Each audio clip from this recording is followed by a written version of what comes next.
Diponegoro University. Kali ini saya mau menjelaskan opini saya mengenai peluang Indonesia di tahun 2030. McKinsey mengatakan bahwa pada tahun 2030 Indonesia akan menjadi negara dengan ekonomi terkuat nomor 7 di dunia dengan 135 juta jiwa di consuming class. Dan hal itu juga diperkuat dengan adanya peluang sebesar 1,8 triliun dolar dalam bidang jasa, perikanan, agrikultur, sumber daya, dan juga pendidikan. Tentunya proyeksi ini menunjukkan betapa besar potensi Indonesia saat ini. Tapi apakah Indonesia siap untuk mengembangkan potensi-potensi yang ada sehingga pada 2030 nanti proyeksi ini akan menjadi kenyataan? Menurut saya Indonesia masih perlu melakukan beberapa hal. Ada dua, yaitu perubahan dan juga percepatan.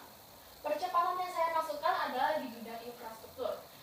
Infrastruktur yang baik akan menjadi fasilitas yang baik untuk berjalannya ekonomi. Dan tentunya Indonesia sebagai negara maritim harus memperkuat pelabuhan.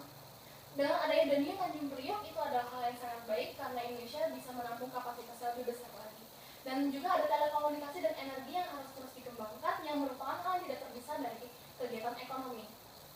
Dengan adanya infrastruktur yang baik, produktivitas Indonesia akan semakin meningkat. Namun hal itu juga harus didukung dengan bertambahnya jumlah entrepreneur UMKM dan juga bidang-bidang usaha lainnya.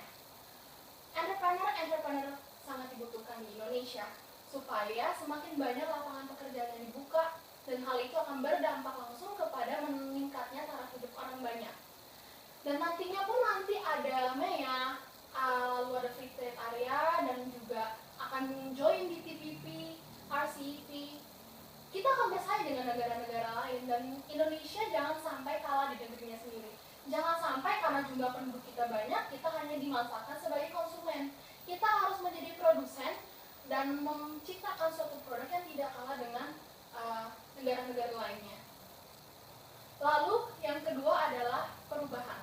Perubahan yang saya maksud adalah perubahan dari konsumen menjadi produsen dan juga perubahan pola pikir. Perubahan pola pikir seperti apa?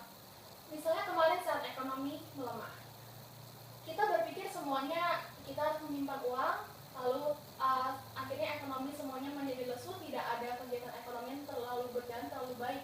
Padahal sebenarnya masih ada bidang-bidang berjalan dengan baik seperti UMKM yang tidak terlalu terganggu dengan pelemahan ekonomi global.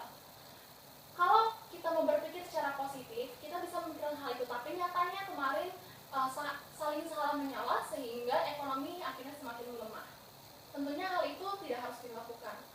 Menurut saya sendiri peluang Indonesia tahun 2030 sangat besar dan bisa mencapai titik tersebut asalkan melakukan dua hal tersebut, yaitu perubahan dan juga percepatan.